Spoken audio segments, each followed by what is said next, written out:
갑자기 되게 자랑스러운 느낌도 생겼어요. 왜냐하면 국민들도 뭐 정치가도 힘이 합쳐서 네. 이런 어두운 다시 거의 독재주의 뒤로 가는 이런 정치 피할 수 있었잖아요. 민주주의는 복잡해요. 오히려는 그 독재주의는 간단해요. 그냥 시키는 대로 하면 돼요. 근데 민주주의는 자유 주는 거예요. 근데 자유만 주는 게 아니고 책임도 주는 거예요. 민주주의도 가끔 참아야 돼요. 저의 생각하고 다르게 생각하는 사람들 힘이 더 많은 게 당연히 나한테 답답하고 난 기분이 안 좋을 수 있어요. 근데 네. 그것도 민주주의예요. 그럼 액티브하게 반대 방향으로 일을 해야 되는데 근데 갑자기 우리는 민주주의 그냥 자르고 독재주의로 다시 돌아가자. 거의 그 정도이잖아요. 그 정치 위기가 정말 심각한 일인데 근데 사람들 뭐 즐겁게 노래 부르고 뭐 많이 웃어요. 그래서 되게 평화롭게 앉아요. 뭐 그냥 서로 대화하고 네. 핸드폰으로 촬영하고 이런 모습 보면 저한테는 그 한국 사람의 그 아름다운 마음 어떤 부분 나한테 보여주는 거야. 이 부분 보면 되게 좋아요. 지금 인터뷰 시작합니다. 오징어 게임 2가 세계 시장에서 또 인기를 끌고 있나 봅니다. 그런데 외국 사람들 눈에는 우리 정치가 오징어 게임처럼 보인다는 거예요. 근데 그럴 것 같아요. 아슬아슬하고 내가 뭐 남을 쓰러뜨리지 못하면 내가 쓰러지는 지금 우리 정치가 정말 그런 극단의 정치 하고 있잖아요.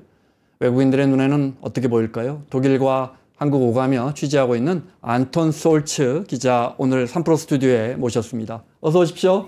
안녕하세요. 네. 오징어 게임 혹시 보셨어요? 첫 번째 시즌은 당연히 봤죠. 보셨고요. 네. 네, 두 번째 시즌은 아직 못 보셨어요. 네. 네. 한국 정치가 오징어 게임처럼 정말 위태위태하다. 이 말 어떻게 생각하세요? 제 생각에는 한국 정치는 조금 더 복잡해요. 오히려. 물론요. 네. 예, 네. 조금 더 복잡하고 그래서 당연히 그래도 비슷한 점도 있다고 생각하고 저는 항상 생각하는 게 오징어 게임도 이 한국 사회 이 어두운 부분 많이 보여주지 않은가요? 네, 그럼요. 예를 네. 들어서 돈에 대해서 집착하고 네. 그리고 계속 서로 경쟁 있고 네. 싸우고 다른 사람 추가해야 저는 이길 수 있다. 당연히 모든 한국 사회는 그러지 않지만 네. 그래도 이 그 돈 되게 중요하게 생각한 사회라고 생각하고 그리고 경쟁 너무 심각한 사회라고 생각하고 네. 그래서 당연히 그 오징어 게임 같은 시리즈는 네.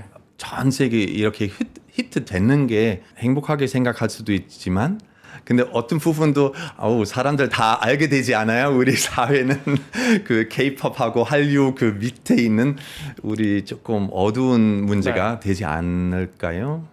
독일 사람들이나 외국인들이 어린 자녀들 다 K-팝 좋아할 건 저희가 알고 있는데 한국 사람들이 이렇게 무섭게 경쟁하고 사는 거 굉장히 힘들다. 서울에서 사는 거 그런 거 알고 있습니까?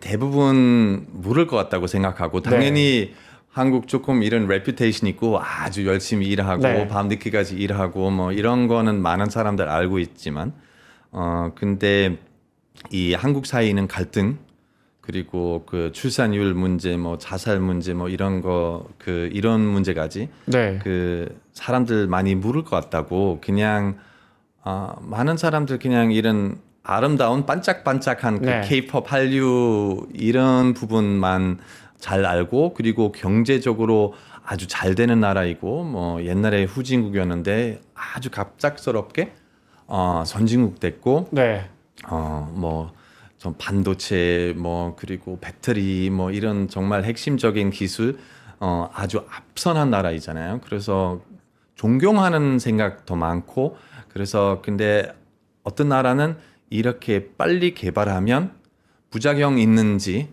사람들 잘 모르는 것 같아요. 한국 정치가 지금 워낙 기묘한 상황, 매우 독특한 상황에 처져 웃으면서 방송할 게 아닌데 네, 맞아요. 상황이라 안 여쭤볼 수가 없습니다. 일단 비상계엄령 있을 때는 한국에 계셨고요. 서울에 계셨습니까?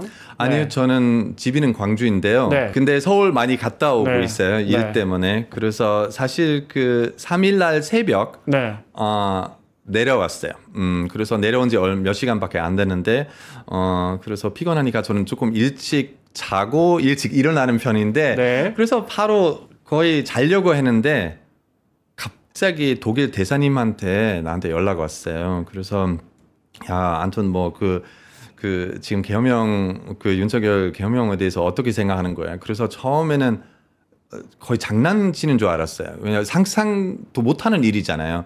저는 여기 이 나라 온 지 뭐 94년 처음 왔기 때문에 네. 예, 그래서 거의 한국 역사는 30년 잘 네. 아는 편이라고 생각하고 야, 근데 그런 일이 어떻게 생길 수 있어요? 믿지 못했어요. 그래서 와이프한테 물어보고 바로 한번 확인하고 이거 혹시 가짜 뉴스인지 바로 TV 틀고 뭐 확인하고 가짜 뉴스 아니다. 그래서 이런 이미지 보면 그 국회에 그 군인들하고 거기 거의 들어가는 이 모습 보면 5.18 당연히 있었을 때 네. 광주 있지 않았어요. 그때는 아직 독일에 있었지만 그래도 네. 광주에서 오랫동안 살았던 사람 입장에서는 이런 사진들 많이 봤잖아요. 그래서 정말 충격적인 그 느낌이었고 그래서 믿지 못하고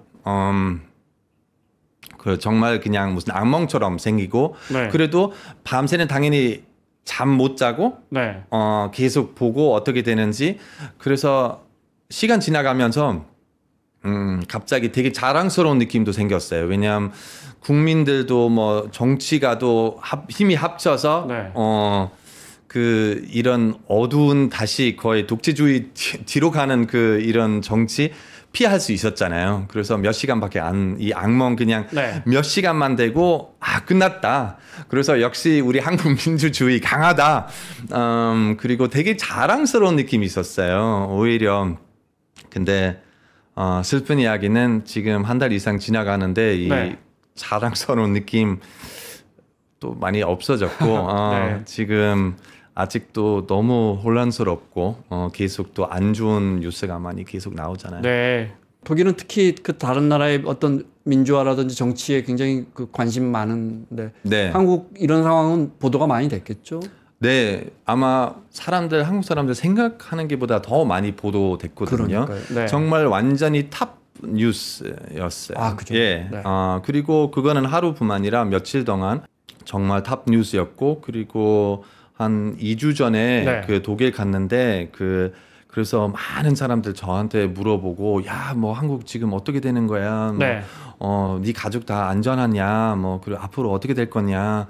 저는 94년 처음 한국 갔을 때 모든 사람 왜 한국 가요? 뭐 그냥 중국 가면 일본 가면 네. 어느 정도 이해할 수 네. 있어요. 근데 그때는 독일 사람 거의 모르는 나라였거든요. 그래서 그냥 어디 뭐 아시아 뭐 많은 사람도 동남아시아 어디 있다고 생각하는데 근데 그거는 지난 10년, 20년 완전히 바꿨죠. 그래서 지금 이 나라 존경하는 사람 너무 많고 그리고 뭐 저희 친구 우리 딸 지금 한국에서 공부하고 있어요. 우리 아들은 뭐 그냥 한국 여자친구 있고 그래서 갑자기 네.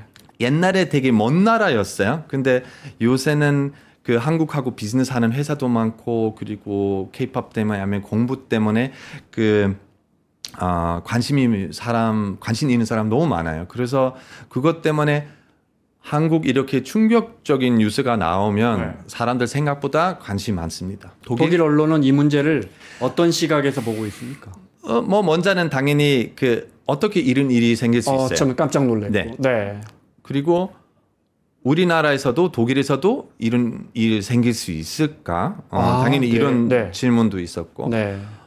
그리고 앞으로 어떻게 될 건지 한국의 이미지 많이 훼손됐다고 생각하거든요. 네. 네. 왜냐하면은 많은 사람들 한국의 민주주의 정말 강하고 거기 뭐 지금 뭐 40년 다 됐고 뭐 40년 이상 됐고 그래서 이렇게 강한 나라는 이런 일이 생길 수 없다고 생각했는데 근데 갑자기 이런 일이 생기고 그리고 이 위기도 4일날 아침에 끝났다고 생각하는데 근데 사실 계속 연장되잖아요 지금. 그래서 윤석열 대통령 포기하지 않고 끝까지 싸운다고 뭐 이런 이야기하고 그래서 사람들 어떻게 이럴 수 있어요. 그래서 조금 처음에는 되게 좋게 보도했고 역시 한국은 강한 민주주의다. 네. 근데 지금 계속 이 혼란스러운 상태가 계속 연장되는 모습이 보면 사람들 많이 다시 조금 생각하고 네.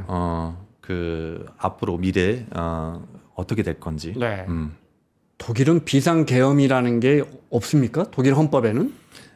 네, 당연히 조금 비슷한 부분 뭐가 있지만, 네, 네. 근데 아주 큰 차이 있어요. 우리는 잘 아시다시피 우리 역사에서는 그 나치 시대도 있었고, 네, 그래서 히틀러 같은 최악 같은 리더가 있었기 때문에 독일 헌법에서는 그 2차 대전 이후는 한 사람한테 이렇게 많은 힘 주면 안 돼요. 아, 네. 네. 그래서 독일에서는 그 분데스타그라고 네. 하는 있어요. 그거는 약간 국회 생각하시면 되고, 그리고 분데스라트도 따로 있어요. 네. 그거는 뭐 그 연방 편의회 네. 뭐 약간 조금 그런 거 있어요. 그래서 독일에서는 만약에 비슷한 문제가 생기면 우리나라는 총리 있잖아요. 네, 그 독일 총리는 그냥 우리 문제 있다. 그 다음은 아까 말했던 그 분데스타그하고 네. 분데스라트 거기는 3분의 2 국회의원들 이거는 그 투표해야 되고, 그리고 둘 다는 동의해야 되고. 네, 네.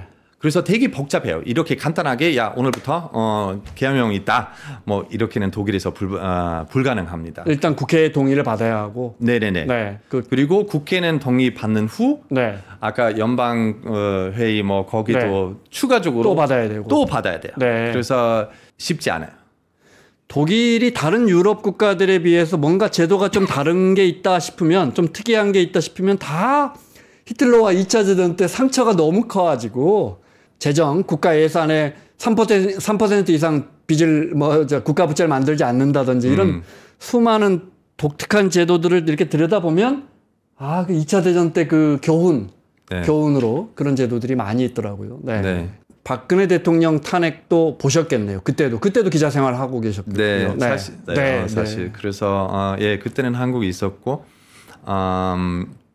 그래도 느낌이 많이 다르죠. 지금 있는 어떻게 상황. 다르다고 보십니까? 그때 상황과 지금 상황 어떻게 다릅니까? 많이 달라요.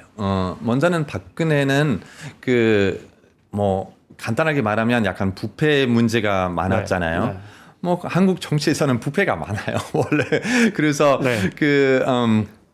그래서 많이 놀래지도 않고, 그리고 사실 그 탄핵 시작했을 때부터 어느 정도 박근혜 조용하게 그냥 기다리고 결정이 나올 때까지. 근데 지금 보는 상황은 부패 아니고 내란이고, 그래서 그거는 완전히 다른 수준이라고 생각해요. 윤석열 대통령은 그냥 뭐 좋아하는 사람한테 도와주고 여기 조금 돈 먹고 뭐 이렇게 하는 게 아니고 그 나라 민주주의 공격했잖아요, 어느 정도. 그래서 그거는 비교할 수 없다고 생각하고, 먼저 첫 번째. 그리고 탄핵 나오기부터 아까 말씀했던 것처럼 그 박근혜는 조용하게 그냥 기다리고 그 결정 나올 때까지. 근데 윤석열은 조용하게 기다리는 게 바로 180% 반대이잖아요. 오히려는 계속 싸우고 그 한국 법을 어느 정도 무시하다고 생각하고, 그리고 한국 사회는 갈등 더 확대하고 있어요, 지금. 왜냐하면 국민도 누구 말 믿어야 되는지는 잘 모르는 것 같아요. 왜냐하면 지금 우리 다 변호사 아니잖아요. 우리는 뭐 한국 헌법 전문가도 아니고, 그래서 되게 어려워요. 사람들한테 제 생각에는 되게 어렵고, 지금 여러 가지 변호사는 이거는 뭐 이 탄핵도 불법이고, 뭐 아니면 체포해야 되고, 아니면 체포하면 안 된다, 뭐.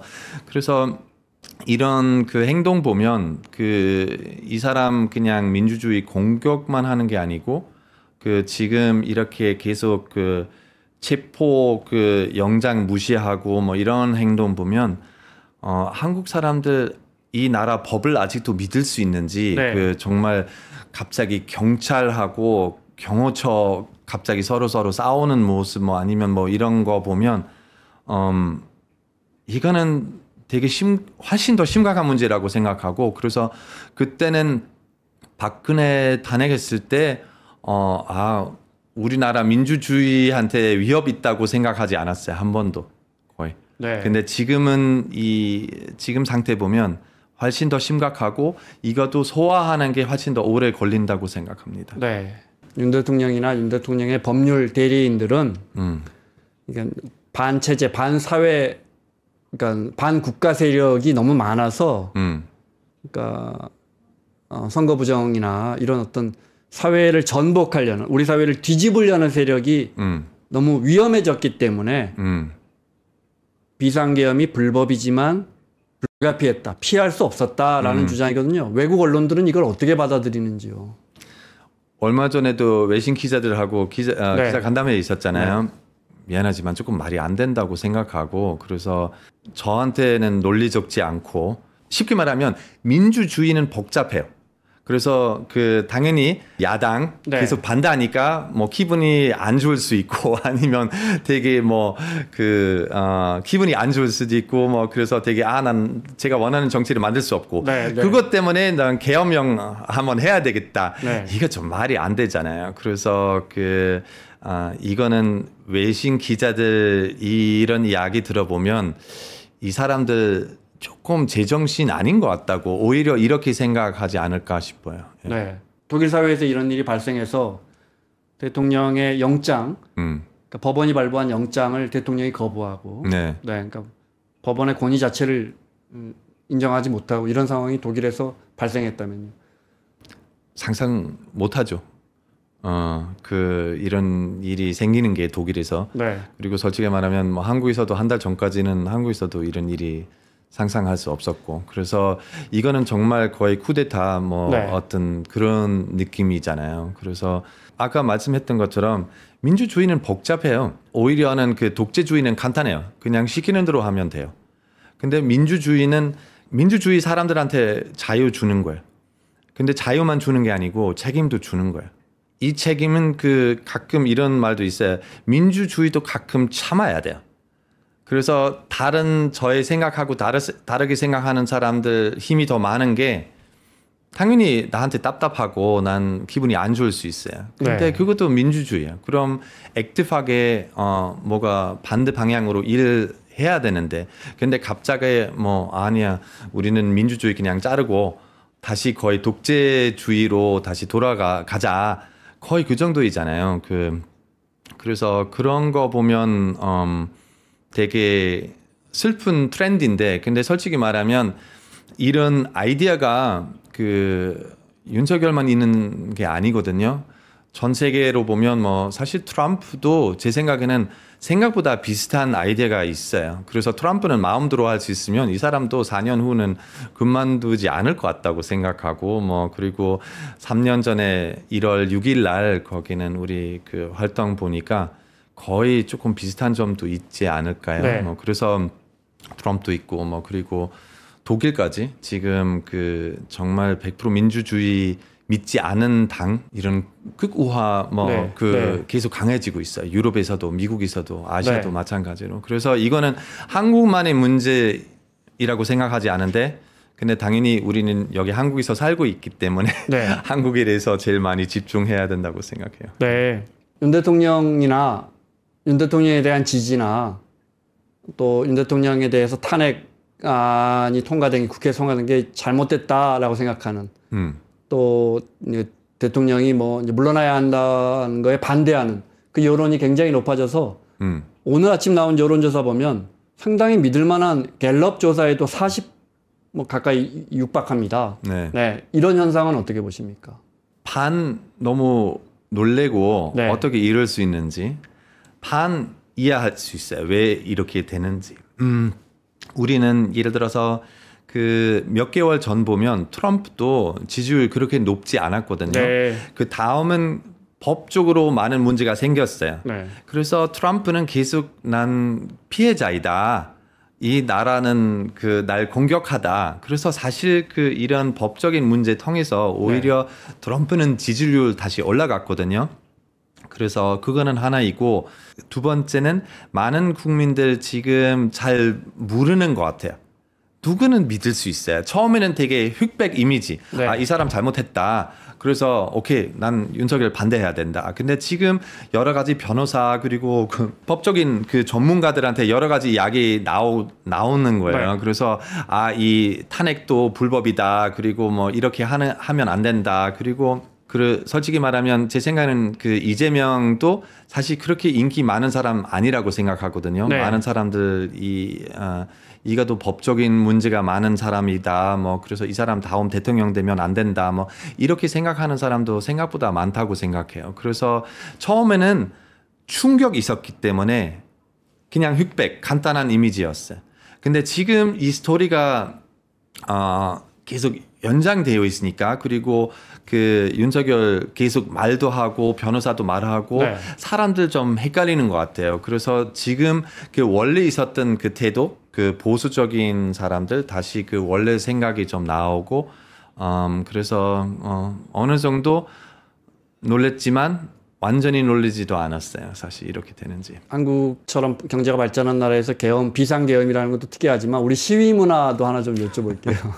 혹시 가보신 적 있어요? 거리에? 예, 저도 가보신 적 있어요? 예, 당연히 갔죠. 네. 뭐 사실 가족이랑 같이 갔어요. 네. 왜냐하면 저희 아들한테도 이런 모습 한번 좀 보여주고 민주주의 아까 얘기했던 대로 우리한테 자유 주지만 네. 책임도 있어야 되고 그래서 민주주의는 공격하는 사람들이 있으면 우리는 반대해야 되고 우리도 그 시위 좀 해야 되고 그래서 아들을 하고 가족이랑 같이 갔고 근데 저는 당연히 일 때문에 가요. 저도 뭐 기자 일해서 거기 촬영도 좀 네. 하고 이 문화가 한국에서 좀 특이하죠. 그것 때문에 굉장히 많이 특이하잖아요. 네, 많이 네. 특이해요. 왜냐하면 사실은 그 거의 아름다운 모습이라고 생각하고 엄청 추웠어요. 그때는 엄청 춥고 그리고 그 사실 그 정치 위기가 정말 심각한 일인데 근데 사람들 뭐 즐겁게 노래 부르고 뭐 많이 웃어요. 그래서 되게 평화롭게 앉아요. 뭐 그냥 서로 대화하고 네. 조금 핸드폰으로 촬영하고 이런 모습 보면 되게 저한테는 그 어떤 한국 사람의 그 아름다운 마음 어떤 부분 나한테 보여주는 거야. 되게 이 부분 보면 되게 좋아요. 그래서 사실은 그 박근혜 탄핵 생겼을 때 그 촛불 집회 네. 거의 처음 아마 이렇게 뭐 처음 아니지만 그 오랫동안 이렇게 크게 나왔잖아요. 그리고 몇 개월 동안 했잖아요. 그래서 전 세계에서 사람들 감동받고 이렇게 평화롭게 계속 반대하고 밤새도 거기 있고 추워도 비가 와도 계속 열심히 하고 한 시간만 나가는 게 그 다음에 집에 가는 게도 아니고 그래서 좀 특별하고 그래도 어떤 아름다운 모습도 좀 있다고 생각해요. 그러니까 사실 어떤 시위, 정치적인 시위잖아요. 시위 현장을 그리고 결코 즐거워 보이지만 그렇게 즐겁지 않습니다. 일단 굉장히 춥고 거리에서 몇 시간을. 네네네. 근데 이제 걸그룹의 노래를 부르고 응원봉 들고 그들만의 문화를 만들어내고 즐겁게 받아들이는 거거든요. 이건 사실은 한국의 어른들이 봐도 재밌다, 독특하다, 새로운 문화다, 그러니까 뉴 제너레이션이다라는 건 알겠지만 그들이 어떻게 저걸 만들어내는지는 잘 이해는 안 돼요, 사실은. 네. 단지 우리하고는 다른 세대가 만들어졌구나. 네. 뭔가 자신들이 정치적으로 얻으려고 하는 것을 우리는 희생하고 고통스럽게 이겨내야 한다고 생각했다면 이들은 그냥 우리 식대로 표현해 버리는구나. 네. 그런 생각이 들었어요. 네. 이번엔 좀 특별한 게 그 젊은 여자 많이 나가고 있잖아요. 네, 네. 그 사실 젊은 남자보다 젊은 네. 여자도 많이 나가는데요. 그래서 그것도 되게 중요하다고 생각하고 그래서 항상 문제는 사실 박근혜 촛불 집회 이후도 약간 정치 문화 조금 변화가 좀 있다고 생각했거든요. 근데 슬픈 이야기는 이 한국 정치 문화는 많이 바꾸지 않은 것 같아요. 오히려는 나라 보면 갈등 지금 계속 커지고 있어요. 그래서 어떤 빈틈처럼 계속 커지고 있고 그래서 너무 극단적인 태도가 있고 가운데 우리 만날 수 있고 가운데 우리는 뭐 협의할 수 있고 뭐 이런 마음 너무 없어지고 그냥 왼쪽 아니면 오른쪽 그 둘 중에 하나 선택해야 돼요. 친구 사이 거의 그냥 대화 뭐 토론이나 거의 못하고 가족 사이도 뭐 싸우고 그래서 이런 트렌드는 사실 미국이나 뭐 다른 나라도 있지만 근데 한국 사회에 이런 정치 문화가 생기는 게 너무 슬프다고 생각하고 그리고 아마 몇 개월 이후는 새로운 대통령 있고 그리고 뭐 윤석열 탄핵 위기는 우리 넘어갈 수 있어요. 1년 후 아마 다 끝났죠. 어느 네. 정도.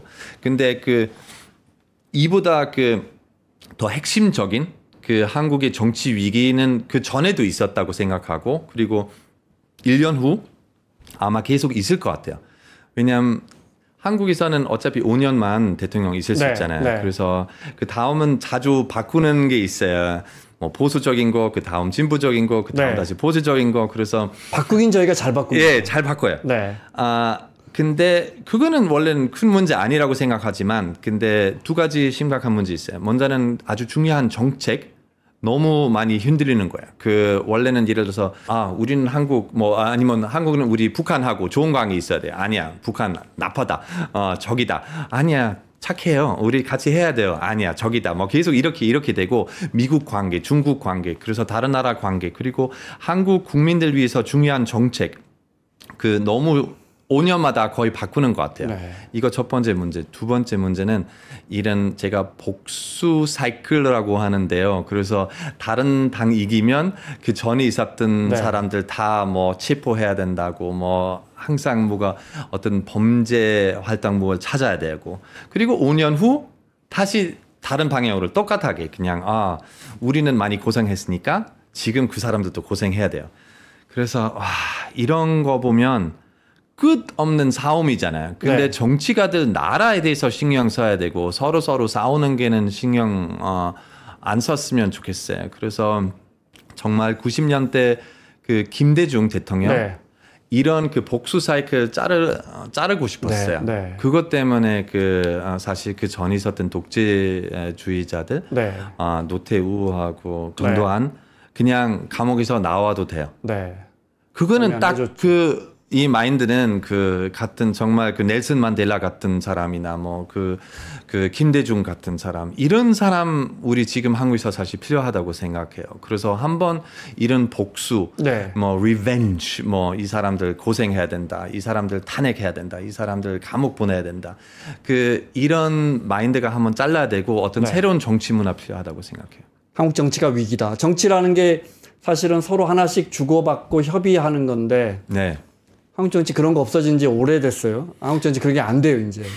맞아요. 네. 근데 말씀하신 것처럼 선진국도 갈수록 미국 대표적으로 굉장히 갈등이 심해지고 있고 프랑스, 영국, 독일 글로벌 사회를 대표하는 국가들도 정치가 아주 극단의 대립으로 가고 있는데 비단 한국뿐 아니라 네, 지금 말씀처럼 정권 바뀌고 그전 정권에 있던 사람들 감옥에 집어넣는 또 심지어 어떤 대통령은 거기서 이제 죽고 네. 그 과정에서 선진국은 여기까지는 없는데 우리는 이 복수 리벤지 이게 아주 위험하다 이 말씀이시군요. 네, 맞아요. 그 뭐 기자님 말씀하신 대로 한국만 이런 문제가 있지 않아요. 네. 근데 미국 원래 그 정도 심각하지 않았어요. 뭐 여당 야당 많이 싸우고 뭐 이런 거 있고 근데 그 어느 정도 중요한 일이 있으면 가운데서 만날 수 있고 네. 나라 위에 우리는 개인적인 이익이나 뭐 저희 앞으로 어떻게 될 수 있는지 그것만 생각하면 안 되죠. 나라 위해서 일해야 되고. 그리고 독일도 정치 제도는 다르잖아요. 그래서 한국하고 미국 비슷한 점은 네. 그냥 당 두 개만 어느 정도 당 두 개만 있어요. 그냥 A 아니면 B. 그리고 이기면 winner takes all 약간 그런 컨셉이잖아요. 근데 독일에서는 그 다르잖아요. 우리는 당 되게 여러 가지 당이 있고 그래서 만약에 한 당 그 네. 선거 끝난 후 30% 있어요. 제일 많이 받았어요. 근데 두 번째 당 20% 받았어요. 네. 그 다음 당 15% 받았어요. 20%하고 15% 이 당 둘이는 합치면 35% 나오잖아요. 네. 그래서 30% 당보다 더 강해요. 그래서 이 당 두 개 정치 만들 수 있어요. 사실 새로운 정리 네. 만들 수 있어요. 연정을 하면. 예, 네. 그래서 쉽게 말하면 이 전체 그 독일 그 정치 제도가 무조건 한 당만 이길 수 있다는 게 네. 아니고 여러 가지 당도 팀 만들 수 있고 그것 때문에 5%, 6%, 7%만 받는 당도 되게 중요한 역할, 약간 킹메이커 될 수 있는 역할도 좀 있어요. 그래서 그것 때문에 제 생각에는 극우화 문제는 독일 있지만 네. 그래도 훨씬 더 많은 토론이나 뭐 협의하는 그 마음이 그 타협 같은 네. 마음이 좀 있다고 생각합니다. 제가 앞서 말씀드렸잖아요. 이번에 책을 내셨는데 한국 한국인들의 이상한 행복 맞아요? 네, 맞습니다. 한글로 쓰신 거예요? 예. 당연히. 네네. 아, 대단하십니다. 한국 사람들의 행복은 왜 이상합니까?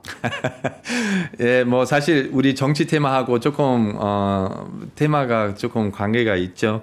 저는 사실 이 한국 사회에 대해서는 그냥 책 쓰고 싶었어요. 왜냐면 제 생각에는 행복 되게 중요하다고 생각하고 그냥 부자 되는 게보다 행복한 사람 되는 게 더 중요하다고 생각하고 그래서 아까도 우리 시작했을 때 스퀴드 게임 이야기하면 바깥에 보면 한국 거의 완벽한 나라 될 것 같아요. 완전히 거지 나라에서 부자 나라 됐고 되게 짧은 시간에서 그래서 사람들이 열심히 부지런하게 일하고 소프트 파워가 한류, 케이팝 그냥 누구도 상상도 못했던 전 세계에서 성공하고 그래서 바깥에 보면 이 나라가 대박이야. 완벽한 나라이고 근데 왜 출산율 전 세계에서는 16년 동안 전성 제일 낮고 왜 아직도 자살률 OECD에서 제일 높은가? 그래서 제가 그냥 한국 조금 스퀴드 게임처럼 조금 어두운 부분도에 대해서 우리 조금 생각해야 한다. 그리고 돈에 대해서만 나는 성공해야 된다. 이런 부분만 에 대해서 생각하면 안 되고 우리는 핵심적인 문제, 교육제도 아까 우리 오늘 많이 이야기했던 거, 정치 문화 그리고 이런 토론 그냥 별로 없는 이런 토론 문화가 이런 거에 대해서 우리 더 많이 집중해야 한다고 생각하고 그래서 그것 때문에 이런 책 썼어요. 지금 이 문제는 한국 사람들 사실은 굉장히 관심 많이 갖고 있는 부분이에요. 잘 살지만 우리는 왜 행복하지 않지? 이거 한국 사람들이 계속 스스로에게 묻고 있거든요. 지금 말씀하신 한국인들의 이상한 행복, 이상해요, 행복이. 그런데 예를 들어 노동만 해도 한국 사람들 OECD에서 두 번째로 노동을 많이 하는 나라고 독일은 아마 제일 노동을 적게 공교롭게 그러네요. 제일 주당 노동 시간이 30 몇 시간 정도 그래도 우리 효율성 있습니다. 네. 절대 그게 나쁘다고 생각하지 않습니다. 우리하고 워낙 차이가 많이 나서 거의 제가 지금 정확한 통계가 생각나지 않은데 거의 한국 사람보다 하루를 더 놀아요, 독일 사람들. 맞아요. 아마도. 문제는 한국 사람들의 행복. 우리는 하루 더 쉬어, 더 놀아. 이러면 불안해요. 우리 더 일해야 행복하거든요. 돈을 더 벌어야. 그렇죠. 이건 어떻게 하죠? 이거는 사실 되게 복잡한 문제인데 한국 사회는 왜 문제가 쉽게 해결하지 못하는 게 다 어느 정도 연결되어 있어요. 물론요. 예를 들어서 교육 문제는 사실 모든 거의 학부모도 자기 애들 얼마나 고생해야 되는지 보면 행복하지 않아요. 그리고 사교육 위해서 얼마나 돈 써야 되는지 이거 행복한 마음으로 쓰는 돈 아니잖아요. 사실은 어느 정도 너무 고생해야 되잖아요.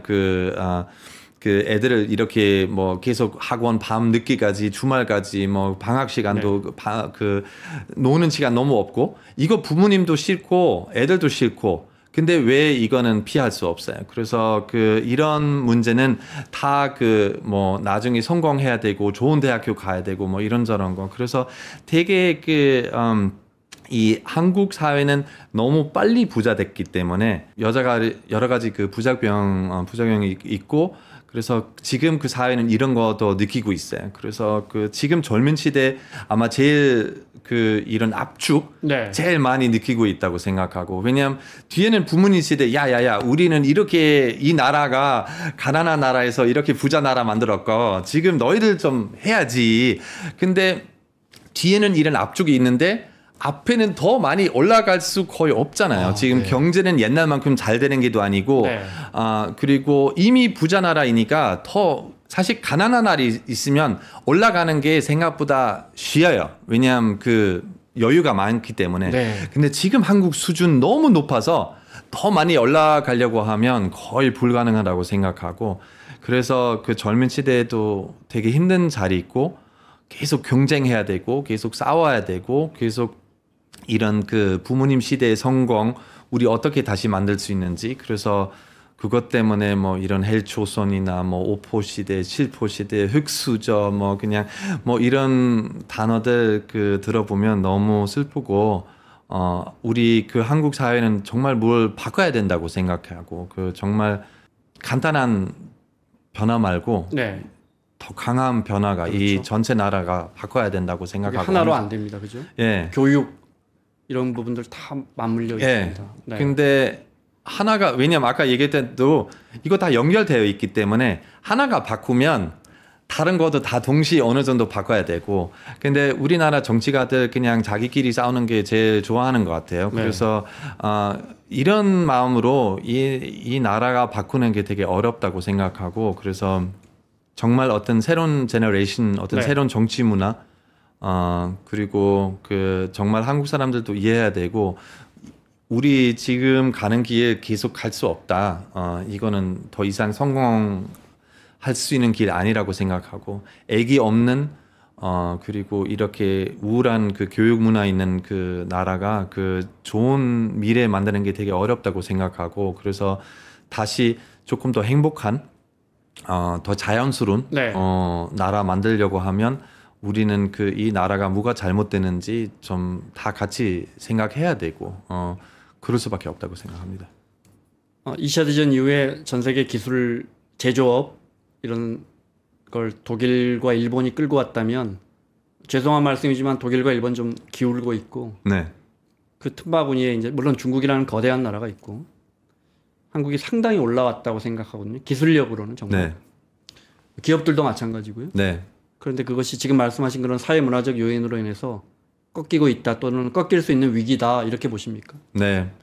그 제 생각에는 거의 모든 그 선진국들 올라가는 시간이 있고 그 다음은 어느 정도 플라토처럼 어느 정도 유지할 수 있지만 근데 더 이상 올라가지 않고 아직 내려가지 않고 그 다음부터는 거의 다 어느 정도 다시 내려가는 시간이 있어요.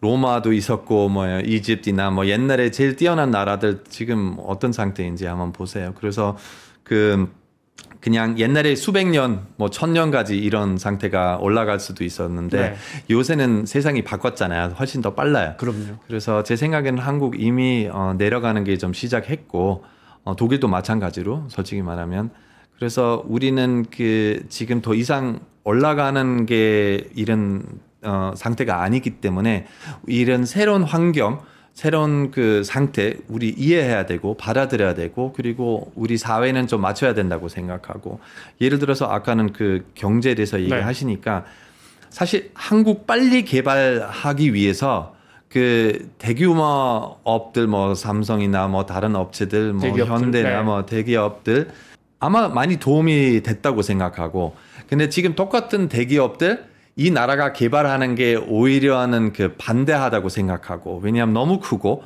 그래서 오히려는 나라 위해서 자기 위해서만 일하니까 그래서 그것 때문에 지금 가끔 영어로 말하는 게 What got you here will not take you there. 그래서 그 의미는 지금 여기까지 해왔던 그 방법은 꼭 그 다음 단계까지 갈 수 있는 똑같은 방법 쓰면 안 된다고. 그래서 제 생각에는 한국 사람들 많이 생각해야 되고 오케이 우리는 아주 짧은 시간 뭐 40년 이내 정말 엄청 전 세계에서 거의 비교할 수 없는 나라처럼 이렇게 빨리 올라갔어요. 자기 힘으로 그거는 정말 대단하고 근데 지금 우리 지금 여기 위에는 도착했는데 앞으로 어떻게 가야 되는지 우리는 그 스트래티지 조금 바꿔야 된다고 생각하고 교육, 정치, 사회 그 이민 정책 우리 바꿔야 된다고 생각하고 아니면 한국 미래는 이런 문제가 없어지지 않다고 생각합니다. 마무리하겠습니다. 자, 우리 정치 해외 언론은 어떻게 보고 있는지 독일과 한국 오가면서 취재하고 있는 안톤 숄츠 기자와 한국 사회를 우리나라라고 표현하는 안톤 숄츠 기자와 이야기 나눠봤습니다. 오늘 나와주셔서 고맙습니다. 네, 초대해 주셔서 너무 감사합니다. 삶의 격을 높이는 9가지 지혜를 함께 나눕니다. 위즈덤 칼리지 시즌 2 영상 아래 링크를 클릭하시면 자세한 내용을 확인하실 수 있습니다.